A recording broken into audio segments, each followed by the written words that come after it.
For USCFootball.com, I'm Jack Smith, joined by Connor Morrissette for instant analysis from USC's Tuesday practice of LSU week. Connor, it's finally a game week. What were your first practice observations of the week? Well, because the game is Sunday against LSU, today was more like a Monday practice, even though it's Tuesday, so the team was in shells, not the full pads. And today, the viewing period was very brief. Just saw the first period, which is warm-ups for most of the team, and then the punt and kick returners practicing punt and kick returns. Only really thing I saw, there was only one muff today from what I was able to see. Jay Fair wasn't able to catch one punt, the Auburn receiver transfer, but Zachariah Branch looked great. Makai Lemon looked great. I heard the Shotgun and Chris podcast today, the Helium Boys, and Shotgun predicted that Zachariah Branch is going to have to make a big play in the special teams game for USC to come out on top, and that'll be one of the big factors. And he looked really good today, so that should make USC fans feel pretty good. Yeah, punts were kind of going all over the place. When we came back waiting for practice to restart, a punt had flown out of the practice facility. So some of the returners were seeing them go right, seeing them go left. Some of them were booted way over their head. You want them to go over their head, not go all errantly right to left. Yeah, you don't want to be kicking them out onto the street, because then that means it's going to be on the sideline and you'll have bad field position. But that was one of the reserve punters, so I don't think we'll have to worry too much about that. So outside of a short practice, we did get to hear from Lincoln Riley today. We got some news from him, and we talked to a bunch of kind of the key offensive players, Miller Moss, Jonah Monheim. Where would you like to start? Well, let's start with the captains, and USC is going to go in a different direction this year. They had so much success in that lead up to the Holiday Bowl, going with captains who the coaching staff and the leadership council here at USC, a group of players who Riley meets with, felt like earned the right to be captains in that game against Louisville, because some guys who were captains last year didn't opt out and played in that game, and they weren't captains in that game. The leadership council and Lincoln Riley, the coaches, they felt like different captains deserve to represent USC in that game. And so this season, they're going to do something similar. Lincoln Riley said today, every week it's going to be a new group of captains. So for the LSU game, it's 5 guys: Akili Arnold, the safety; Easton Mascarenas Arnold, the linebacker; and then on offense, it's Miller Moss, the quarterback; Jonah Monheim, the center; and Kyron Hudson, one of the wide receivers. So those are the guys who've earned it all throughout fall camp. And it's certainly an interesting strategy. I wonder why Riley and the team decided to implement it. I wonder if last season maybe things got a little stale at the end of the year, and some of the guys who they were feeling really good about from a leadership perspective, that kind of ended at the end of the season. That's one thought that popped into my head, because it's certainly different than what Riley's done in the past here at USC. We were all wondering after that Salute to Troy event on Friday night when the captains were going to come out, because that's usually when they do. And Riley said today, we're doing it different this year, and he explained why. I think it's sound. I like it. I'm not going to make any judgment on it until I see how this season goes, but to me, it makes a lot of sense. You've got to earn it every week. I like that a lot. Yeah, I talked to Miller Moss about it too, and he said he likes the idea for that reason, is that you don't want at the end of the season someone that maybe doesn't deserve to be a captain anymore, someone that was anointed in week 1 but maybe isn't a leader as much anymore. You don't want them to be the captains at the end of the year, so he says that's a positive. Jonah Monheim said he thinks that one of the key positives will be inspiring new leaders week in and week out. So maybe someone who isn't as vocal now could be more vocal halfway through the season, or a younger player that maybe isn't going to play as much in week 1 but is playing a lot at the end of the season might step up, be a leader, and it inspires people to take on that leadership role, because you could be named a captain in week 12 even if you're not named a captain in weeks 1 through 11. So it seems like the players are taking to it, and Miller Moss and Jonah Monheim obviously very honored to be captains from their time they've spent here at USC. Certainly. I thought Kamari Ramsey was going to be a captain this year because he was at the Big Ten Media Day. Just because he's not in this first week, to your point, doesn't mean he won't be throughout the season. He's a guy I could see being one of those 5 guys a lot this year, so watch out for him. And I'm excited, Jack, to see maybe there's someone on the roster who we don't realize has that captaincy in him, and for 1 week he'll get the call. Maybe a scout team player who goes above and beyond 1 week gets the call. That's sort of a fascinating angle that I'm looking at, because these 5 guys, I think they were all people, or USC fans thought would probably be captains. Kyron Hudson maybe was sort of on the fringe, but not really surprised that he's in the mix. I'm excited for one of these weeks when we do get a surprise, because that'll be really interesting. There'll be a really good story along with that. We'll have an article every week about the new captain, so it's good for us too in that regard. I'm excited about it.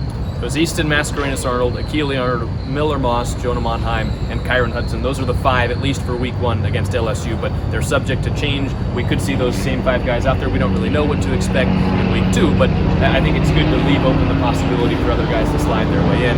On top of that, Lincoln Riley mentioned a couple more things. He talked about true freshmen. He talked about where they stand injury-wise right now. What else stood out to you?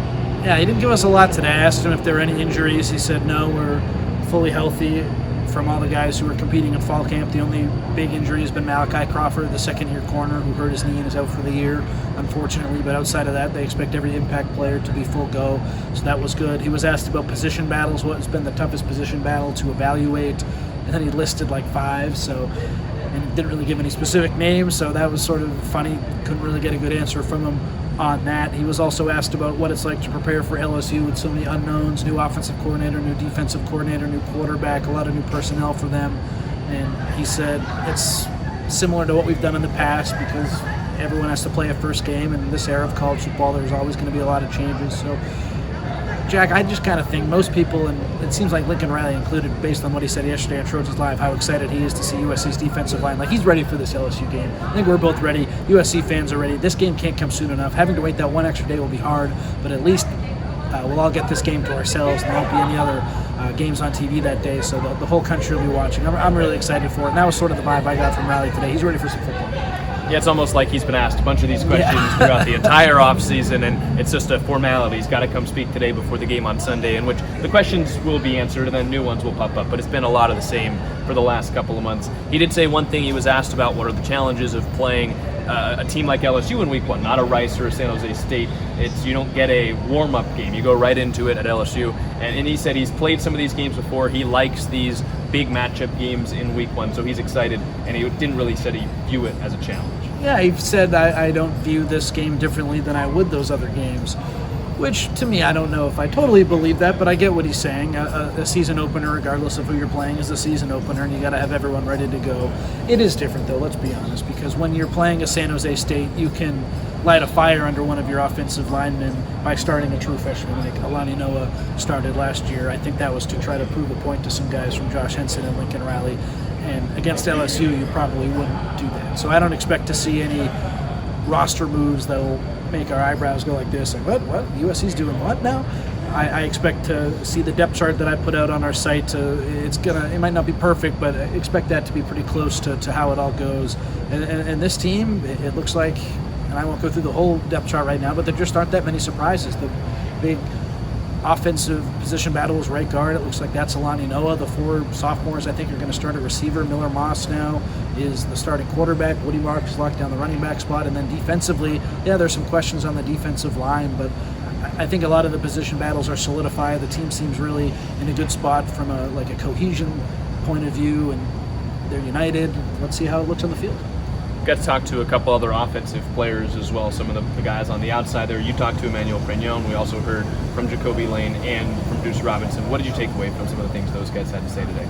I was lucky. I got Emmanuel Prignon to myself for 4.5 minutes before someone else came at the end, so we were having a little one-on-one chat for a while.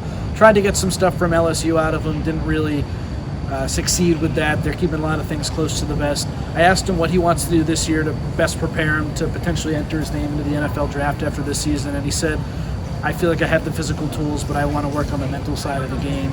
That's something I want to take a big step forward at. I also asked him how the strongest guy on USC was recruited to Wyoming out of high school, and people run their own race. It's different, but that kind of stands out to me, the fact that the strongest player on USC wasn't a Power 5 recruit coming out of high school. And he was a late bloomer for sure, but he had a funny line. He said, I felt like I was pretty good in high school, and really Wyoming was the only school that gave me a chance, so shout out to them, and here I ended up winding up. So I think to anyone watching out here who has dreams of playing college football, just because you're not really recruited that heavily out of high school, the odds are probably against you that you'll go on to do great things, but it's possible. And look at Emmanuel Prignon. He's going to be in the NFL, I think, one day, and he started at Wyoming, and he started playing football a little later. He was a guy who really blew up late in the process. So I always like talking to those guys who have to really work hard, and he's made that left guard position his own here at USC. I probably feel the best out of anyone on the USC offensive line with him than I do anyone else heading into this season, because he played that position last year and did so well. So very excited about him. Yeah, the other kind of big talking point from a lot of guys was Jacoby Lane. Lincoln Riley talked about him a bit, Jonah Monheim, and then Duce Robinson, as well as Miller Moss all talked about him. They called him an impossible guy not to like, and then Duce Robinson shared a great story about how he did a headstand last year after not freshman play, but a thing they do Monday Night Football, where some of the guys that aren't getting as much run get to play against each other to make sure they have that competitive juice flowing. He did a headstand after catching a one-hand touchdown. Didn't have his hands on the ground, just balancing on his helmet somehow. amazing, balancing on his helmet, and Duce said he did it for 3 seconds. He's an athletic freak, and people are going to see that this year. So that's something that I'm really excited about for this USC season. The one-handed catches, the vertical leap that he has, his hands, his route running, which was on display in the Holiday Bowl. If I could place a bet on who I thought the USC leading receiver would be, I think Zachariah Branch would probably be the favorite. Mekhi Lemon would be up there. Duce would be up there. Distantly, Kyle Ford, Kyron Hudson. Jacoby Lane might be the favorite outside of Branch. And if I had to pick, I might pick him right now to be that leading receiver for USC. We've heard so much about him.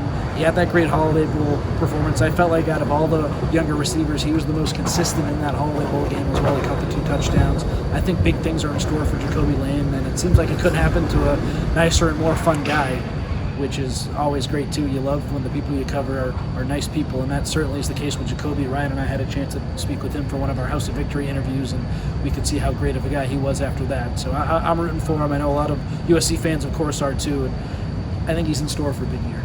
I think we might see a similar thing to last year where Taj Washington led the team in yards, but Brendan Rice led the team in touchdowns. Maybe it's Lemon or Branch that leads in yards, but I think Jacoby Lane probably has a pretty clear stamp on most touchdowns for USC this year. I agree, because that jump ball threat, I know the slant, sometimes fans are like, oh, is that the best play? Is that the most effective play? When you have a guy like Jacoby Lane who mixes that great height with a great vertical leap and great hands, I'd throw a slant to him every day of the week. So I think he is your best red zone threat. We saw last year Duce Robinson, who you'd think maybe would be more of a red zone threat than Lane. There were some plays where his body, he was still trying to get on the same page with like his hands and stuff. He had some drops. I feel like Lane is a little bit more fluid, and I agree with you, Jack. I think he'll be the biggest red zone threat on the team. All right, that'll wrap it up for us here on Instant Analysis. USC prepping to take on LSU on Sunday in Las Vegas. He's Connor Morrissette. I'm Jack Smith. Make sure you're checking out uscfootball.com.